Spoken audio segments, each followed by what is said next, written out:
স্বামী স্ত্রীর মধ্যে কথোপকথন হচ্ছিল। স্বামী তার স্ত্রীকে বলছে, জানো আজ কারখানায় আগুন লেগেছিল, যারা ভেতরে ছিল সবাই মারা গেছে। বউ বলল, আরে কজন মারা গেছে গো? 15 জন। তবে মালিক বলেছেন মৃতদের পরিবারকে 10 লাখ টাকা করে দেবেন। তা তুমি বাঁচলে কীভাবে গো?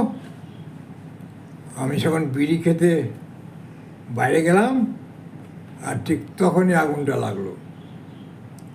এই জন্য তো বলি বিড়ি খাওয়া ক্ষতিকর, খেতে কত বারণ করি, দেখলে তো গেল 10 লাখ। এক স্টেশনে হঠাৎ ট্রেনের নিচে পড়ে 79 জন লোক মারা গেল, আর একজন কেবল বেঁচে গেল। যিনি বেঁচে গেলেন, রিপোর্টার এসে সেই ব্যক্তিকে জিজ্ঞেস করলো, ঘটনাটি কীভাবে ঘটলো? ব্যক্তিটি বলল, আর বলবেন না, ভুল অ্যানাউন্সমেন্টের জন্য।